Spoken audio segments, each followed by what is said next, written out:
Përshëndetje miqtë e mia, ku takohemi në podcastin e radhës. Sot kemi një të ftuar speciale.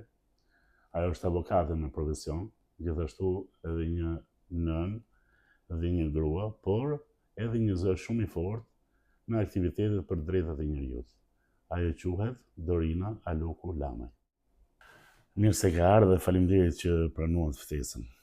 Mirë si u gjej, ju falenderoj juve dhe më lejoni t'ju them që sapo ju bët qefin prindërve të mi me prezantimin e mbiemrit të vajzërisë. Po e keni merak shumë të madh, se doni të paraqiteni edhe me mbiemrat tuaj.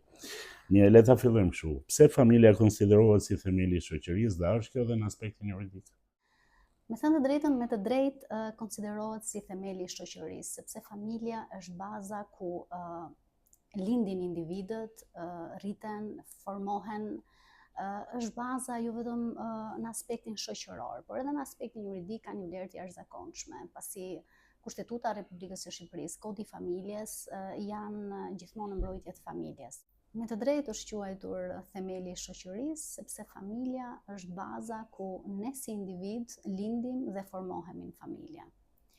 Familja duhet parë në fakt jo vetëm në aspektin e ngushtë personal vetjak, por ka një vlerë të jashtëzakonshme edhe në aspektin publik dhe shoqëror.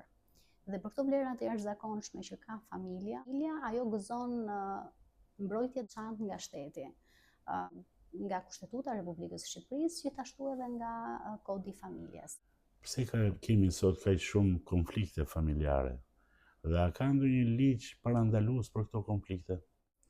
Të gjitha ligjet kanë funksion edukues, parandalues dhe në zgjidhjen e këtyre konflikteve, po patjetër edhe ndëshkues.